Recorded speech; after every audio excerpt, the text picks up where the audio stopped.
Good evening, everybody. This is the Fantastic once again from Muni Poly Matters podcast. This is my first episode, and I'm very excited because I'm doing a series on interviewing people who are running in the municipal elections in Ontario. For now, just Ontario. And I'm very pleased to be welcoming a young man by the name of Wil Husnutdinov. He is a candidate running in the city of Richmond Hill. He's running for city councillor in Ward 5. And I believe he just registered as of last week, around the week of May 2nd. So, Wil, thank you for joining me this evening. How are you? I'm very good. Thank you for having me. This is your first episode of your podcast slash video series. And I mean, this is my first political interview as well. I'm 19 years old and I obviously haven't run for political office before. So this is an interesting experience for me as well. Yes, ladies and gentlemen, he just freely let you know how old he is. He's 19 years old and he's running for city councillor in probably one of the fastest growing cities in the Greater Toronto area. So, Wil, why don't we start off? Why don't you just tell me about yourself a bit, like just personally? Like we don't have to dive into deep politics right now. Like I just want to know, like you, Wil, who are you? Right. Yeah, that's a great question. Honestly, the question of who are you? I mean, oftentimes is probably the hardest question because it's impossible to know where to start. So my name is Wil Husnutdinov. I'm a resident of Richmond Hill. For most of my life, I've been pretty interested in politics. I used to volunteer on political campaigns, both parties really. And I just thought governance and politics and policy, it always really interested me. And I think that, a municipal race, I mean, I know I'm not going to get into the policy or the politics of it, but I think this is, a good opportunity for a young person, a municipal race. Other than politics, I do sports. I am a competitive trampolinist, or formerly. I have now retired. I might go back. I'm not sure. It's a very interesting sport, and a lot of my time has gone into that, and I really loved it. In high school, I loved politics as well. Honestly, what I really love is local politics, and local politics in every instance. Like, I love municipal politics, and it's unfortunate that not a lot of people observe it, they're not involved. But also politics on an even more local level, like school politics. I used to attend parent council meetings, even though obviously I'm not a parent.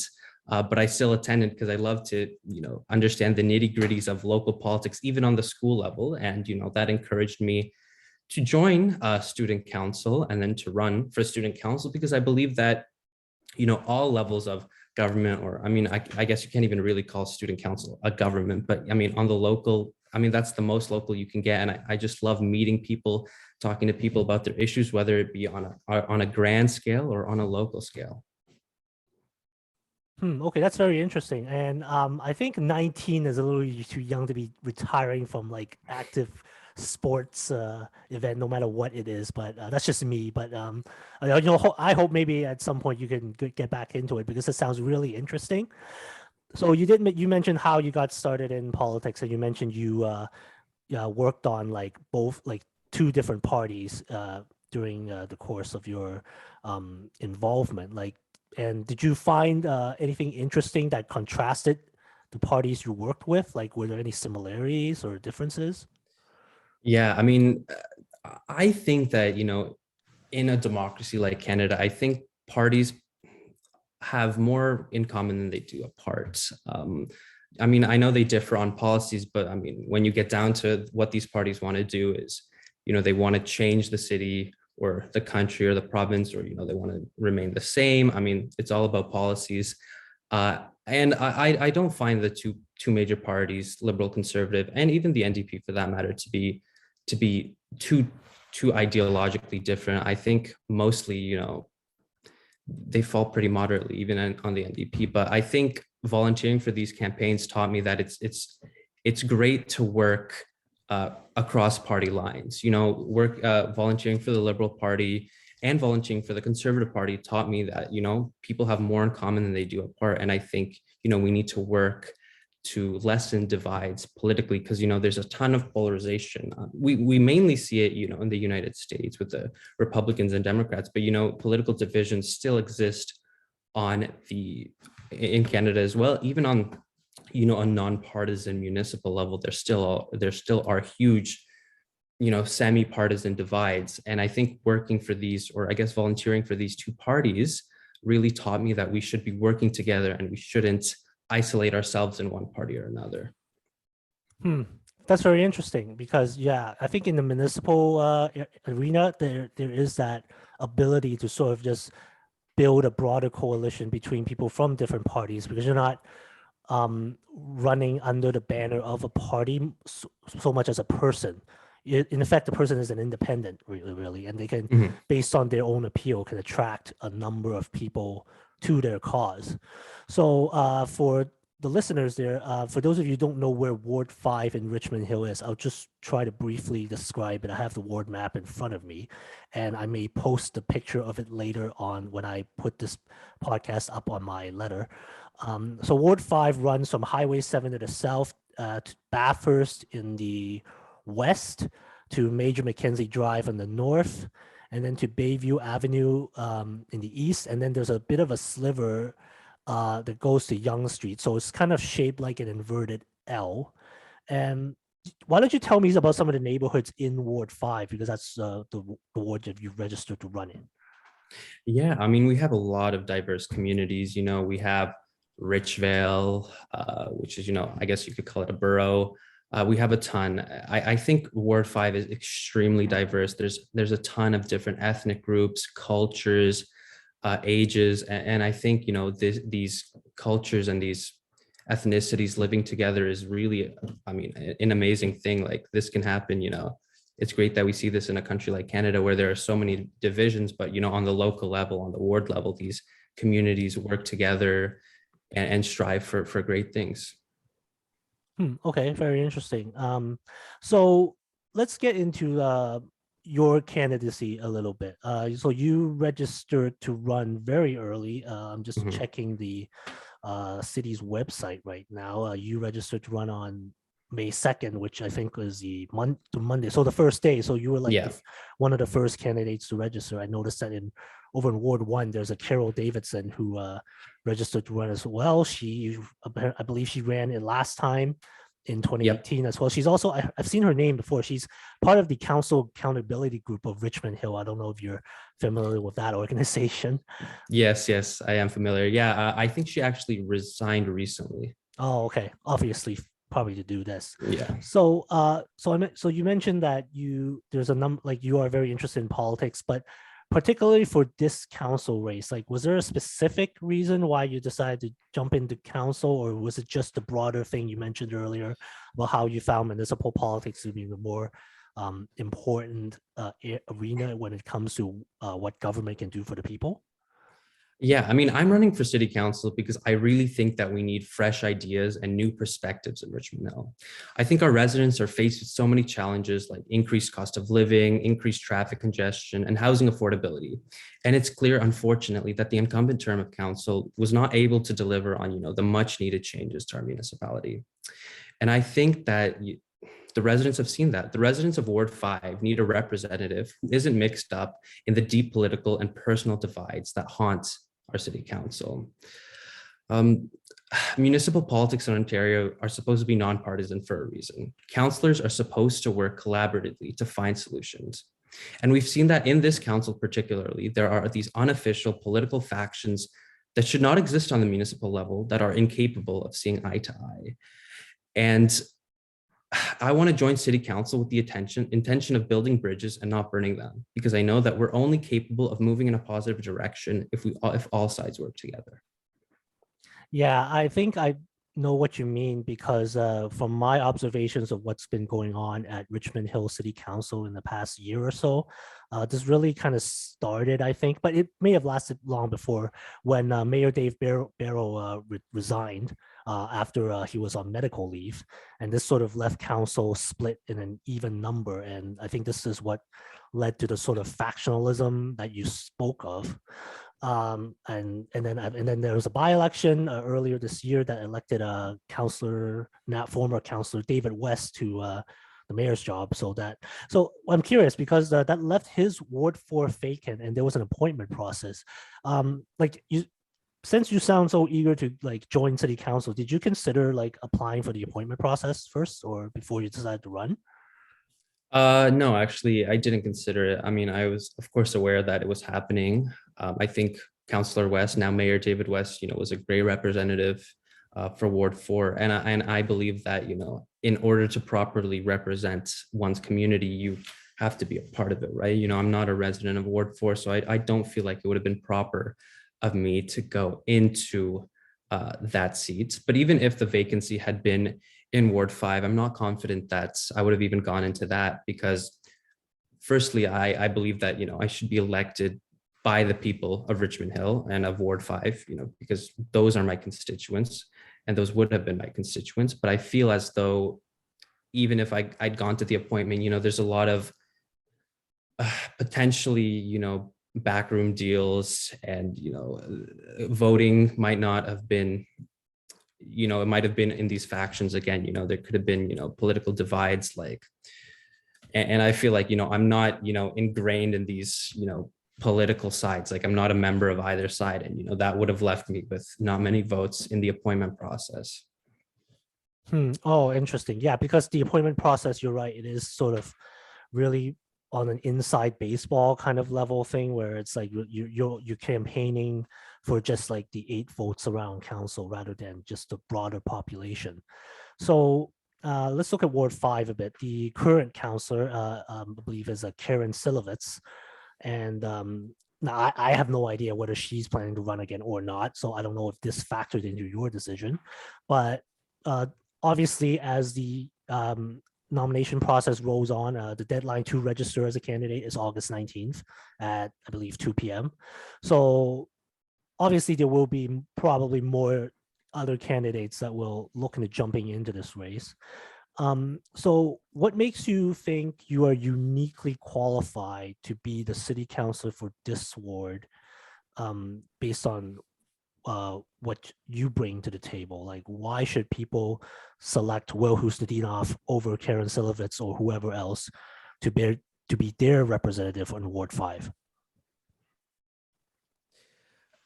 Yeah, that's a great question. I've been a long time volunteer in the city, and I volunteered for a ton of city-led events, nonprofit-led events, and I've served as a member of the Richmond Hill Winter Carnival Committee for 2 years. I feel as though serving the city is one of the most important things you can do as a civic-minded resident. And, there's a ton of local events that need volunteer, and helping out is a great opportunity to meet with community members and leaders. And I feel as though I've done that. I've met with tons of community leaders, residents, and I feel as though, meeting these people gives you a good basis of what struggles they face and what issues they think are important. And I absolutely understand, I'm a young candidate. There are tons of people more experienced than me. I think that's a fair point. I completely understand it, but I don't think that there's an age requirement to be capable of representing your community and understanding the issues of your neighbors.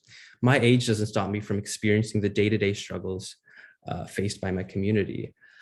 And I feel as though, these counselors or other people who may or may not run, they may have more experience than me. But what we've seen in this current council is that experience and age is unfortunately not an indicator of effectiveness in municipal government. And I feel like I can bring fresh new perspectives that a lot of people potentially can't.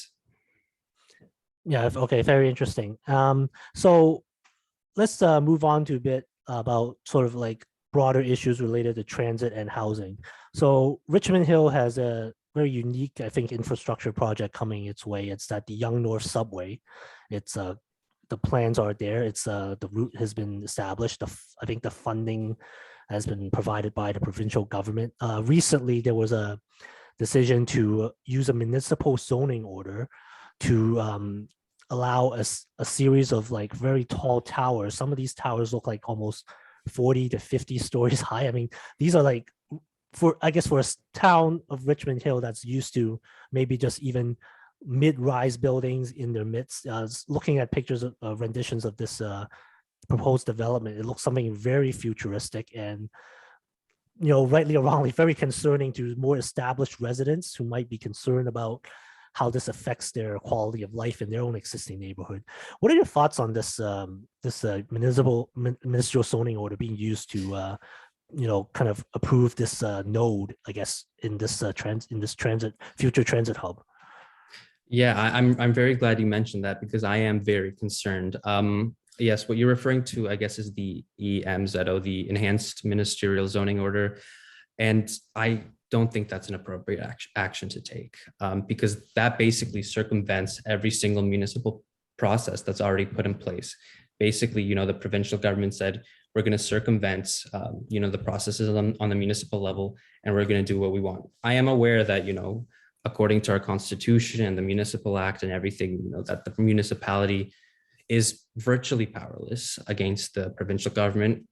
All it takes is an act of legislation, a ministerial zoning order, and everything in the municipal government can be bypassed. And I think that's a very dangerous thing. The municipal level is the closest level to the people.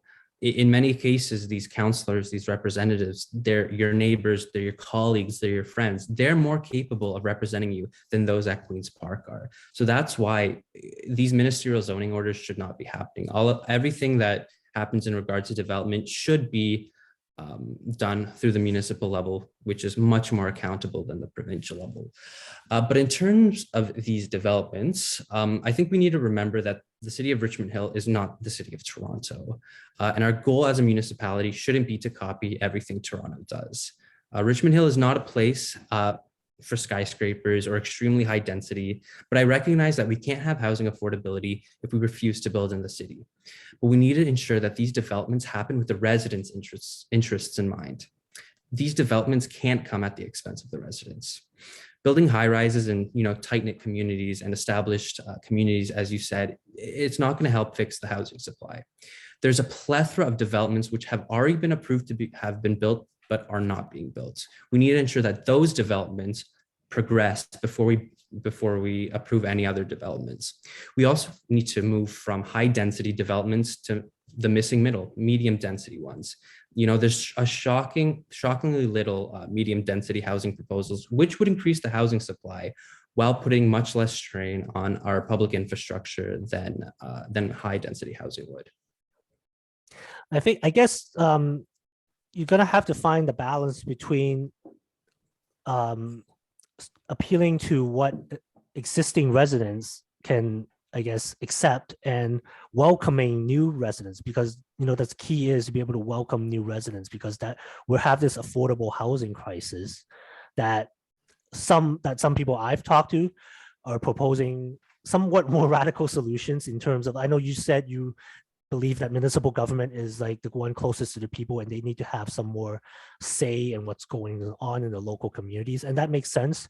But then on the other hand, it seems that decades and decades of inaction and policy stalling has kind of led to this affordable housing crisis that we've reached at this point. So that's why you see these developments coming up in this transit area where there's this massive buildup of condos, because we just need to put in those numbers, right? But I don't know if you read the Affordable Housing Task Force's report recently that stated that there needed to be reforms in zoning.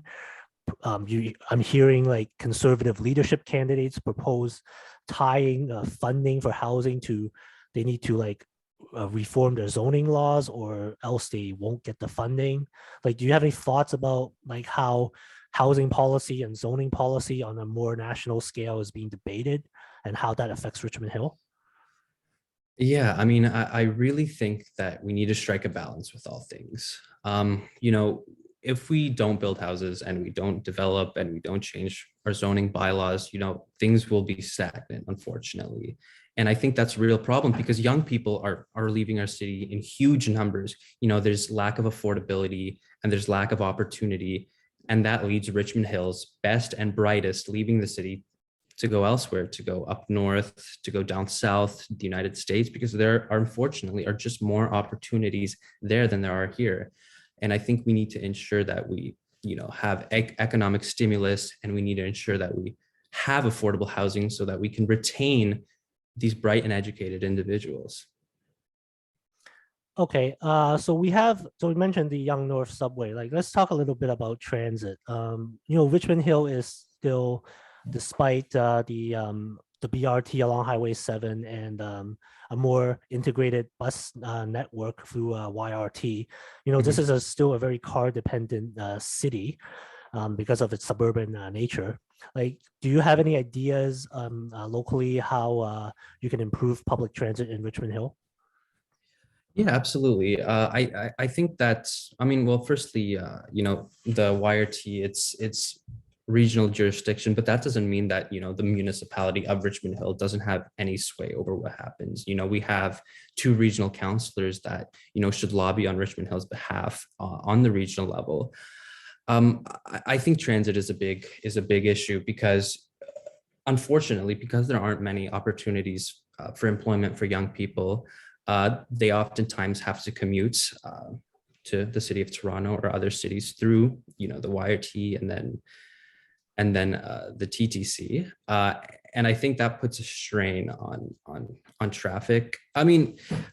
Also a lot of them, just drive cars to the city of Toronto, which of course increases congestion. And there's also, the environmental aspect of a ton of cars on the road. I think that the best way to go about this is, have more local opportunities for people, because then, we'll have a lot less commuters on the roads, which will, alleviate a lot of the traffic congestion that we see already.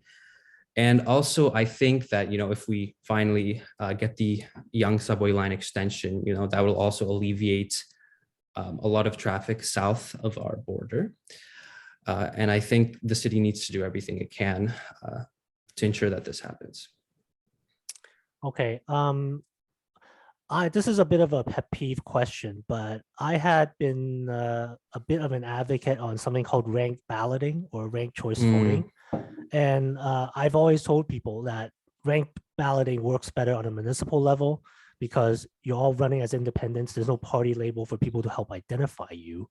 So if people have more than 2 choices that they're comfortable with to be the councillor, then I think they should have the right to maybe rank in order of preference. This is the way it's been done on party nominations in the past. Recently, the Doug Ford government canceled this ability for municipalities to do it. I don't think Richmond Hill has explored this option. I'm wondering if you are personally in favor or opposed, and based on your decision, like, would you like to give a reason why? Yeah, I think actually Liberal leader Stephen Del Duca has that in his policy, and he said he would, I think, implement on the provincial level if he wins. But I think ranked ballots, I think it's a really good thing, because I feel like it's the most democratic way of running elections. Because what we see now is, many candidates, they're not winning with a majority of votes. Sometimes they're winning with very small pluralities, and if candidates are elected that don't represent a majority of the views, I think we have a problem. And I think on the municipal level, I definitely think it would be a good idea. I do, however, think that it's something that's unlikely to pass on the municipal level, at least in Richmond Hill, because many of these incumbent councillors actually win with less than 50% of the vote. And so if ranked ballot would be implemented, then a ton of councillors would be unseated. So I highly doubt that many incumbent councillors would vote for it. But I think if we had ranked ballot, that would definitely open the door for more unique candidates, young candidates, ethnic candidates, and that would be something I'm in favor of. Okay. Yeah, I wouldn't think that councillors would like do something that would endanger their ability to stay in office. So Yeah, that's something that's gonna have to be looked into deeper in the future. So this is my last question, and like, if you're comfortable divulging this, then or not, then just let me know. I'm just wondering, like, what's your strategy for your campaign? Like, there is the door knocking, there is like the phone banking that we're all familiar with, but do you have any like unique ways of reaching out to the community? We have we didn't factor this in a few years ago, but now with the sort of a pandemic, sometimes it's harder to reach people in person, although things are starting to open up a little bit more, and I think people are more comfortable going outside. Is there, do you have a strategy or something that would be unique to you as a candidate in terms of reaching the people? Yeah, absolutely. Firstly, I think on the municipal level, I think it's really unfortunate that those who spend and raise the most money end up winning. If you look back into 2018, nearly every single candidate who spent the most in our municipal elections ended up winning the election. And I think it's a really bad thing that, money is the huge factor that plays into who wins municipal elections. And, that really doesn't help unique candidates with fresh perspectives, because often, they don't have these close ties with these interest groups who are willing to spend a ton of money. Like, for example, I'm friends with, I go to university, I have friends there, but these people have student loan debt. Like, they're not capable of donating a ton of money to me. And, if I need to spend the max to win the election, I'm in a terrible position. But I think perseverance, hard work, being able to relate to the residents, it's a great way to combat that. I mean, I'm happy to see that, I think Mayor David West spent the least among the incumbent councillors in the by-election, and he ended up winning. So I think we're kind of seeing a shift away from money into more, into just being a good candidate and being a good councillor and being a good representative. My strategy probably is, canvassing and reaching out to as many people as I can, because that's the only way to really relate to people, right? You have to have conversations with them. You have to, understand what their issues are. And I do understand that, we're in a pandemic, and, some people may not be comfortable with that. And I absolutely understand that. That's why, I want to run kind of a hybrid model. I'll canvass, I'll go to door, but, for some people who are uncomfortable, there's still a capability of a phone banking, which I'll definitely utilize. And, I think as a young candidate, I'm uniquely positioned to use social media to my advantage.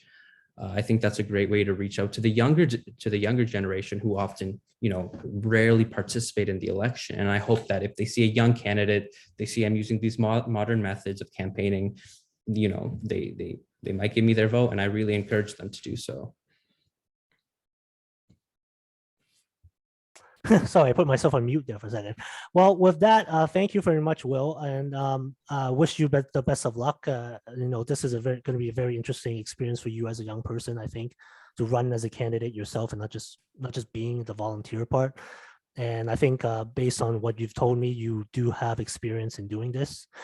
So where can people find you? Because do you have social media? Do you have a website? Yes. Thank you so much for asking. So I can be found at Wil for Ward 5 anywhere, wilforward5.com, Wil for Ward 5 on Twitter, Wil for Ward 5 on Instagram. I can be reached out there. And I really encourage people, DM me, tweet at me. I love these interactions, and I love to hear what you have to say. And remember to vote on October 24th. Yes, not October 24th. Not the one. Well, also vote on June 2nd. So there's 2 elections this year. Yes, for everyone to remember in Ontario. So once again, this is Wil Husnutdinov. He is running in Ward 5 for City Councillor in Richmond Hill, and I thank him once again for joining me. And this is the Fantastic from Municipal Matters. Tune in soon for hopefully future episodes where I interview more candidates.